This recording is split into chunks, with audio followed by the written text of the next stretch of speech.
अस्सलाम वालेकुम स्टूडेंट। आज का जो हमारा लेक्चर है वो डेप्रिसिएशन के टॉपिक के ऊपर है, जो कि सेकेंड ईयर कॉमर्स और बीकॉम पार्ट 1 के स्टूडेंट के लिए और जो भी अकाउंट्स के स्टूडेंट हैं उनके लिए लाजमी है। इस टॉपिक में हम डिस्कस करेंगे कि डेप्रिसिएशन क्या होता है, हम डेप्रिसिएशन क्यों कंप्यूट करते हैं और डेप्रिसिएशन कंप्यूट कैसे किया जाता है और डेप्रिसिएशन होने के कॉजेज़ क्या क्या हैं और कुछ डिफरेंसेस और सिमिलैरिटीज़ हम डेप्रिसिएशन और अमोर्टाइजेशन के दरमियान करेंगे। तो सबसे पहले डेप्रिसिएशन क्या होता है, आपके जितने भी फिक्स एसेट होते हैं एक्सेप्ट लैंड, उनकी वैल्यू में कंटिन्यूस, ग्रेजुअल या परमानेंट रिडक्शन जो हो रही होती है उसको क्या कहते हैं, डेप्रिसिएशन कहते हैं। अब डेप्रिसिएशन क्यों किया जाता है, ताकि आपके बिज़नेस की ट्रू फाइनेंशियल पोजीशन को शो किया जा सके और बिज़नेस के जितने भी फंड्स हैं आपकी एसेट के रिप्लेसमेंट के लिए उनको इजीली रिटेन किया जा सके।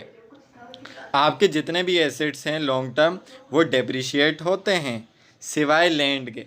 लैंड क्यों नहीं डेप्रिशिएट होती? क्योंकि एक तो इसकी हमेशा वैल्यू इंक्रीज़ होती रहती है, दूसरा इसकी अनलिमिटेड यूज़फुल लाइफ है, और तीसरी बात ये कि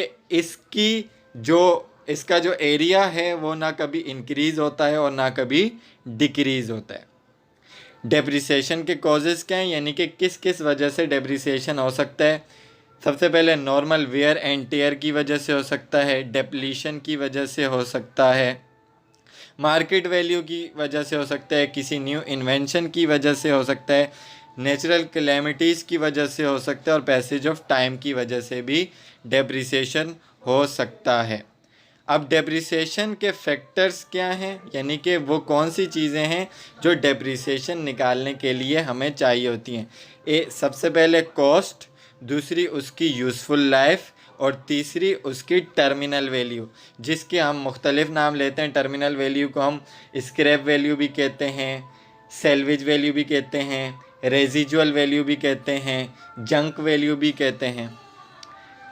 अब आ जाते हैं लास्ट चीज़ के ऊपर कि डेप्रिसिएशन और अमोर्टाइजेशन में फ़र्क क्या है। सबसे पहले ये देख लें कि अमोर्टाइजेशन क्या होता है, कि अमोर्टाइजेशन में आपके जितने भी इंटेंजिबल एसेट होते हैं उनकी वैल्यू में जो रिडक्शन होता है उसको अमोर्टाइजेशन कहते हैं।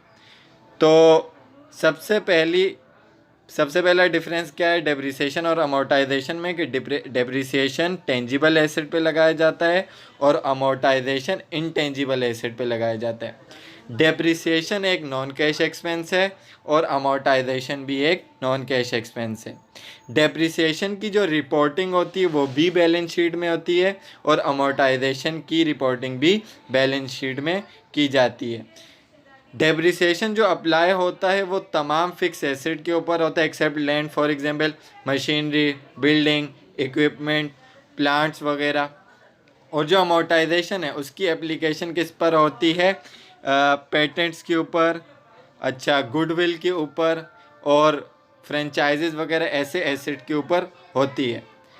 डेप्रिसिएशन के लिए जो मेथड यूज़ किए जाते हैं वो बहुत सारे मेथड यूज़ किए जाते हैं, जैसे कि स्ट्रेट लाइन मेथड यूज़ किया जाता है, diminishing balance method, unit production method use किया जाता है, हार मेथड यूज़ किया जाता है, एनओटी मेथड यूज़ किया जाता है। लेकिन अमोर्टाइजेशन के लिए मोस्टली स्ट्रेट लाइन मेथड ही यूज़ किया जाता है। डेप्रिसिएशन की सेल्वेज वैल्यू होती है, यानी कि उसको इस्तेमाल करने के बाद जब स्क्रैप करते हो, जब उसको बेचते हो तो उसकी वैल्यू होती है। लेकिन अमोर्टाइजेशन जो इंटेंजिबल एसेट हैं उनकी कोई सेल्वेज वैल्यू नहीं होती है। डेप्रिसिएशन की जो आप एंट्री बनाते हो वो बनाते हो depreciation expense debit, allowance for depreciation credit. Allowance for depreciation की जगह आप अक्यूमुलेटेड डेप्रिसिएशन भी लिख सकते हैं।